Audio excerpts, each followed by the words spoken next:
我搏咗成個下午喺澳門升寨，輸咗10萬蚊，之後返落酒店好好補咗一覺，醒嚟已經係凌晨1點。喺澳門做執徒根本冇時間觀念可言。起身之後我買咗幾罐啤酒，去澳門海邊坐咗。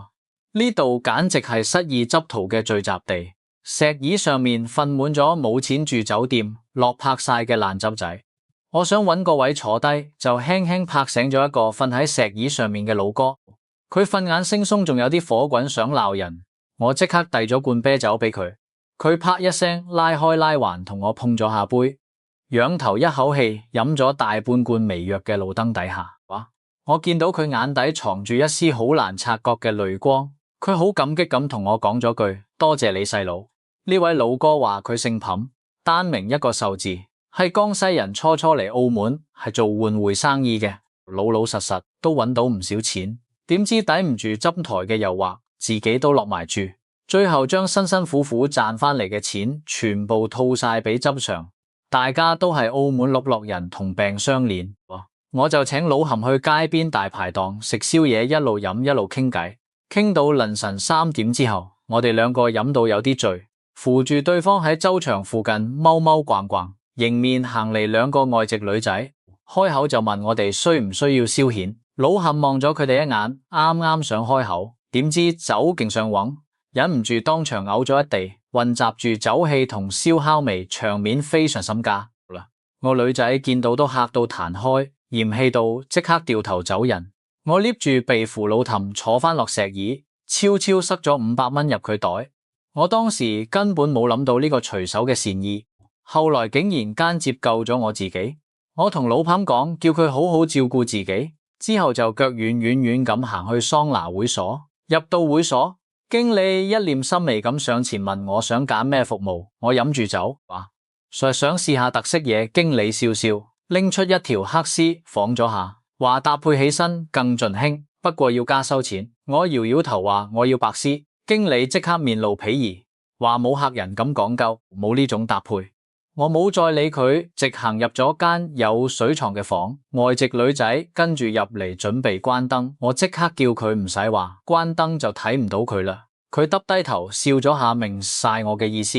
做人在世，乜新鮮事物都要試一次，先至唔會遺憾。半個鐘之後，我離開會所，嘴角帶住笑意。當時時間仲早，酒氣都散得七七八八，我心入面諗住一定要翻針場贏反筆，將頭先桑拿嘅賬單賺翻嚟。就算係天快光，澳門嘅針場依然人山人海，個個執客都滿懷希望，一心想喺執台上面翻盤我換好籌碼。揾咗張人少嘅執台坐低，隔鄰坐住一位少婦，眼睫毛環環，鼻紅精緻，着住一身長裙，氣質好幾樣。眼佢面前擺住4萬幾籌碼，佢睇咗下路單，抽咗1萬壓莊，仲喺心口前面畫咗個十字旗鑼。其實旗鑼呢啲嘢根本唔頂事，如果有用，澳門就唔會有咁多輸到一身債嘅爛走鬼。我見路子唔清晰，就靜靜坐喺度觀戰。荷官開始發牌，莊第一張係3斤，第一張係8斤加，攞到8點。小婦即刻冇好氣咁鬧咗句。我喺隔鄰幫佢吶喊，話莊牌出6。佢掀開第2張莊牌，真係俾我講中，係一張6。少婦轉頭望住我，回眸一笑，問我下一鋪買咩？我當時都唔敢肯定，隨口話繼續開莊就得。佢好信我，即刻再壓2萬落莊，我都象徵性跟住5000。最後莊7加5，佢順利贏咗鋪。小婦好開心，話我好犀利，仲問我叫咩名。我本來想講真名，但係喺澳門呢個地方，多一事不如少一事，冇必要太過張揚，就隨口借用老彭個名，話我叫彭壽。佢笑笑話佢叫蕭靜，牙齒白白淨淨，睇落溫柔。之後我起身轉台去其他針台搏殺，可能係天公可憐我，短短10幾鋪我就贏翻3萬幾。頭先桑拿市嘅錢即刻賺晒翻嚟。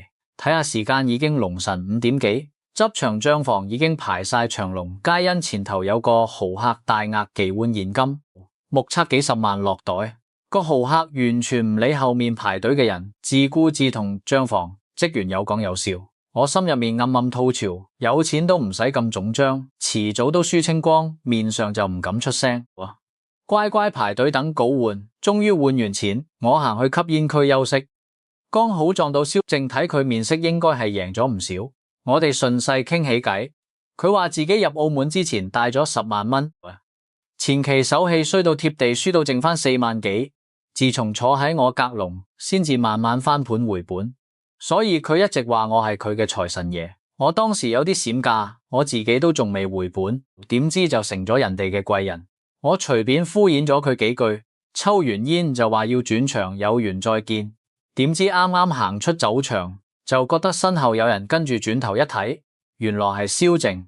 佢話自己都未玩盡興，想跟住我一齊。我心裏面好清楚，佢只係覺得我大旺佢，想趁我運氣翻盤。就咁我哋一齊去咗英皇執場。英皇最出名就係黃金大道，透明玻璃底下擺滿1公斤重嘅千足金條，按照當時金價每塊都值60萬以上，腳踏住滿地黃金話，就話視金錢如砷土，實則好多人都抵受唔住呢種誘惑。可惜今次嚟英皇，我哋冇延續好運，鋪鋪都俾荷官殺住，越輸越多。睇住路單走勢，我同蕭正搏盡一鋪，決定重注買進。荷官發牌，前排牌面走勢平穩，我哋一路嗌頂牌，最後蕭正真係翻出一張8，當時裝第一張只係2點數細細，所有人都覺得呢鋪10拿9穩，贏硬冇跑。我意氣風發叫荷官開牌，點知第二張裝牌係方塊7 9殺8，一槍封死，連補牌嘅機會都冇好。運話走就走，真係半點都唔留情。天色漸暗，澳門嘅夜色越嚟越迷人，各大酒店門口都企滿招攬生意嘅人同路人打情罵俏，而我同蕭正就狼狽好多，拖住行李箱周圍揾平價賓館。我哋連續執咗好幾日，輸多贏少，手頭籌碼越嚟越緊，為咗慳錢留執本，唯有搬嚟豪華酒店揾平啲住宿。呢時候突然行過嚟一個大叔，主動問我哋要唔要住私人旅社，話乾淨企理，價錢實惠，睇佢外表老實，我哋就應承咗。跟住大叔上咗一棟唐樓電梯，上5樓先發現所謂嘅私人旅社其實就係普通3居室，隔成幾間細房，擺幾張床就出租。大叔姓朱，以前都係澳門嘅蘭州徒，後來醒咗唔再執錢，租咗幾個單位做民宿揾差價。我同蕭正租咗一間單間，交咗3日房租。之後我哋日日周伏夜出，日頭瞓覺，夜晚就落周場搏殺，足足5日。我哋堅持不懈，最後將身上所有錢輸得一乾二淨，貼底洗白。房租已經拖咗2日，老朱終於忍唔住面色大變，冇咗當初嘅和善，日日催我哋交租，話當日必須結清，唔係就即刻搬走。我自知理拉，低聲下氣求佢寬限多2日。老朱四周圍望咗一眼，確認冇人，偷偷拉我埋一邊，細聲同我講話都有辦法解圍。佢一直好欣賞蕭正，只要蕭正去佢房一趟，房租就一筆勾銷。我聽完即刻火滾，呢個大叔嘅威爐簡直寫晒喺塊面上面。佢仲步步緊逼，話喺澳門呢個地方佢講咗算，只要蕭正肯應就唔使交租。我強壓怒火，同佢話我翻去同我朋友商量下。老朱以為有戲，即刻笑晒口。翻到房，我將老朱嘅甩價心思一五一十話俾蕭正知。我本來以為佢會嬲到爆，點知佢反而笑咗出嚟，話我哋有租本翻盤啦。我一頭漏水，唔通佢真係為咗房租妥協？蕭正咪攏埋我耳邊，講咗一套一唱一和嘅整捱對策，我先至發覺呢個睇落柔弱嘅女仔心思居然咁縝密。對策敲定，蕭正即刻上場，一腳踢開房門，怒氣沖沖衝到客廳。老朱正坐喺度泡茶，蕭正二話不說，拿起茶杯就將熱茶灌落佢面度，鬧佢為老不尊，心思撕裂。老朱當場懵晒，未等佢反應過嚟，蕭正一巴就扇落佢塊面。老朱又嬲又怒，即刻滅住手機，話要報警拉人。蕭正完全唔怕，仲總章叫佢即刻報，話佢呢間黑旅社入面住咗逾期租客、偷渡客，仲私自做非法換會員境上門，佢實食唔到兜住走。其實呢啲全部都係蕭正亂作古仔。我哋入住之後從來冇見過其他租客，純粹係詐佢咋。但係老朱做開呢啲地下生意，心底有鬼，即刻心虛晒，舉起嘅手機慢慢放低，即刻轉咗一副笑話，純粹一場誤會，只係想叫我哋一齊飲酒傾偈，冇其他心思。我哋三個心知肚明，邊度係誤會，純粹係佢驚出事，權衡利弊咋。輪到我出場，我拉老朱過嚟，遞咗支煙俾佢打完場。我同佢話，既然係朋友，飲酒就唔使啦。我哋即刻搬走，大家一場相識，互相幫襯，不如借1萬蚊俾我哋翻身回本。老朱呢一先至醒覺自己中咗圈套，但係又怕我哋真係搞事報警，只可以妥協討價還價，話房租一筆勾銷，最多借5000，唔使急住還。我望咗眼蕭靜，見佢點頭，就應承咗，攞住5000蚊，你即刻執拾行李離開呢間黑心旅社。經歷過呢件事，我同蕭靜兩個孤獨嘅人，心底都生出咗微妙嘅感覺。當晚為咗慳錢，我哋開咗一間雙人房，入到乾淨舒服嘅酒店房。蕭靜成個人癱喺大床上面，我好心幫佢除鞋，同佢話佢可以瞓床。我沖完涼就瞓沙發，蕭靜一路靜靜睇住我冇出聲。我沖完涼出嚟，見到台面擺住一杯熱粒粒嘅咖啡，係蕭靜特意為我沖嘅。佢已經換咗酒店浴袍，坐喺沙發度飲啤酒。佢招手叫我坐低，將隻腳踏過我膝頭，白色嘅腳趾輕輕喺我身上摩擦，眼神麻味問我佢對腳好唔好睇。我啱啱想伸手去碰佢，又欲擒故縱，輕輕推開我，踮腳跳落大床，擺咗個優雅嘅 S 姿勢。我當時心跳加速，慢慢行埋床邊，塊面面到好近，差啲就碰到佢嘴唇。就喺氣氛最曖昧嘅時候，我突然開口話，不如我哋落去執場玩兩手。蕭靜當場傻眼，滿眼失望，敷衍咗句好話，話對佢嚟講，贏錢永遠係最過癮嘅事，情愛根本冇得比。我哋即刻落去威尼斯人中場，呢度無論日頭夜晚，永遠人聲鼎沸，四面八方都係執客嗌牌嘅聲音，熱鬧到震耳欲聾。但係偏偏呢種圈種先至可以令我熱血沸騰。呢種走台上嘅刺激係男女私情永遠比唔上嘅。我將到手嘅5000蚊籌碼全部交俾蕭靜，話呢筆錢來得唔容易，功勞都係佢，等佢揾好路子搏殺。蕭靜帶我停喺一張人少嘅執台，坐低之後，我見到對面荷官係個後生女仔，頭髮清爽，着住小馬甲，身形好好。我睇咗下路單，開咗7鋪牌，路子好規整，2莊2近，2莊1近係最穩陣嘅，單跳路簡直同呢錢冇分別。我同蕭靜意見一致下，一鋪落2000買近，穩陣贏一波。當時台上面注碼最大嘅係一個光頭大叔美女荷官，將銀家牌推俾佢。我同蕭靜全程緊盯佢手上嘅牌，只見佢大手一甩，第一張牌係 K 之後，佢捏住第2張牌，慢慢掀開俾大家睇，係4。蕭靜即刻嗌住吹牌，想吹走10點，最後真係俾佢吹翻個9出嚟，金家攞9點，全場即刻起哄，莊7金9粒嘅，我順利贏咗2000，成個人精神晒。呢種心跳加速嘅感覺就係執徒最沉迷嘅滋味。贏咗一鋪之後，路子依然係單跳。蕭靜一時上頭，將所有籌碼一次性推晒上去。我當時心入面暗諗，呢個女人真係天生爛賭，搏起上嚟比男人仲要瘋狂。光頭大叔依然係最高注碼，今鋪仲主動叫蕭靜幫手尾牌。我哋3個都一致睇莊，打算乘勝追擊。蕭靜認真尾牌，第一張莊係3，第2張莊係7，間價當時得7點，幸好唔係8點9點，仲有補牌機會。光頭大叔一邊安慰蕭靜，一邊順勢攬住佢條腰。蕭靜亦都冇推開佢。世人都話10個光頭9個富，睇嚟蕭靜都想清下富人運氣。荷官補牌推過嚟，蕭靜繼續嗌頂牌，最後翻出一張6，間7依然係間贏好好嘅路子，突然短咗，大家都始料未及。蕭靜眼白白睇住辛苦嚟嘅5000蚊籌碼俾荷官全部收走，面色即刻沉晒落嚟，一時口快埋怨咗佢2句，點知佢即刻反面鬧我多管閒事，話輸嘅又唔係我嘅錢。女人翻臉真係快過翻書，我一時語塞冇聲出。光頭大叔趁虛而入，遞咗個5000蚊籌碼俾蕭靜話，想請佢食晚飯。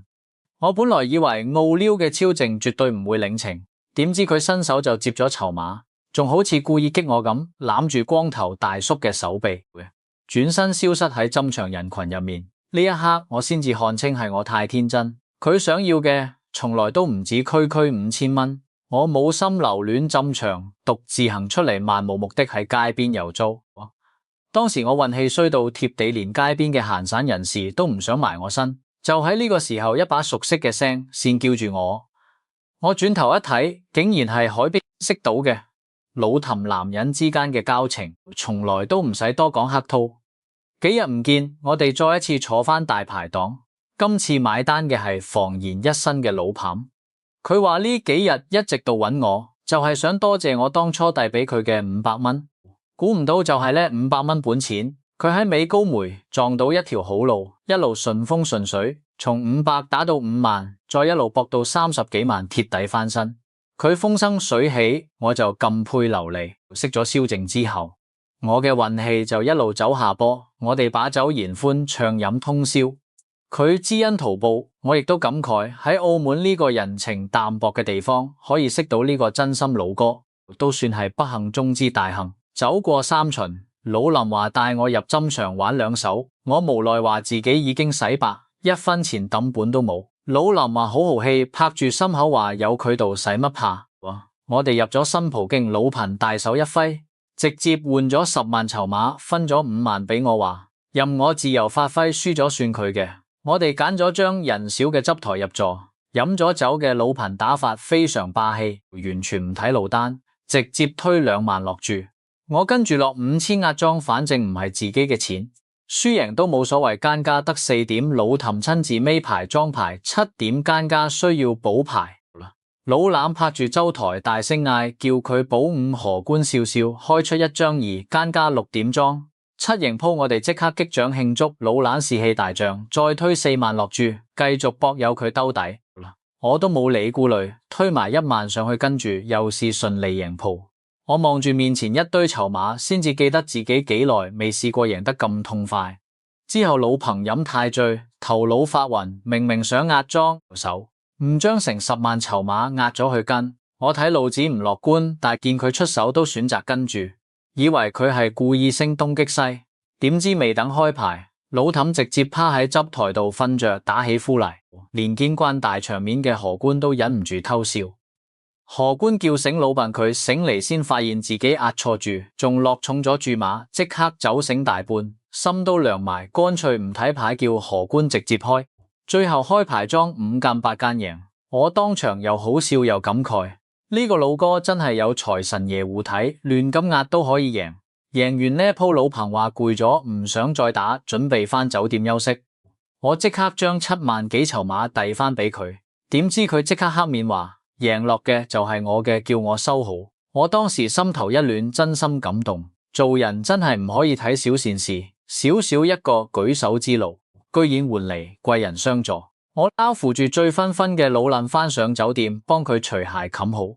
被安頓好，佢先輕輕關門離開。我返同蕭靜合租嘅酒店房，揾遍成間房，連床底都冇放過，始終見唔到蕭靜嘅人影。佢嘅行李亦都一便消失，只係留低一張紙條話：對唔住，我間房留俾我，佢唔會再返嚟捉我看好。我睇住紙條，無奈苦笑。女人現實起上嚟，真係冇男人咩事。後來老林都戒咗，到返鄉下，回歸家庭。剩低我一個人繼續喺澳門浮沉漂泊。過咗幾日，我獨自去美高梅搏殺啦，手上慢慢累積翻10幾萬籌碼。講真，離開蕭靜之後，我嘅運氣明顯好轉。睇嚟佢真係有啲黑我。正當我一路順風順水之際，金局突然急轉直下，連續輸咗好幾鋪。我以為係執台唔旺，啱啱想起身轉台，就見到身後一個熟悉嘅背影。認真一睇，竟然係蕭靜。佢昔日精緻嘅眉眼仲喺度，但係眼袋浮杵，頭髮冧亂，成個人憔悴晒，睇落就係挨咗好多苦。佢見到我手上10幾萬籌碼，眼神即刻變晒，充滿委屈，好似一隻受咗委屈嘅流浪貓。我心軟咗，拉佢入吸煙區遞支煙俾佢，問佢呢幾日發生咗咩事。佢一開口就崩潰大哭，所有委屈都藏唔住。我心裏面好清楚，肯定係個光頭大叔玩完就甩手走人，唔再理佢，令佢再次淪落為澳門嘅漂泊執徒。我於心不忍，帶佢去食飯，飯身心三，仲話俾筆路費佢，叫佢返鄉下過返正常人嘅生活。點知佢堅決唔肯，話自己出嚟嘅10萬蚊都係借嘅，外債唔贏翻筆錢，根本冇面返屋企，亦都冇退路。之後佢就一直死跟住我唔忍心逼佢走，怕佢再受刺激，亦都怕佢再遇壞人。返酒店嘅路上，佢靜靜依偎喺我肩膀，慢慢瞓着嘅。半夢半醒之間，輕聲問我以後會唔會好好對佢。我隨口話我屋企有老婆點算？佢叫我返鄉離婚同佢一齊過。我望住佢潮水又真摯嘅面容，冇說話，直接低頭吻咗落去，當作係我嘅答案。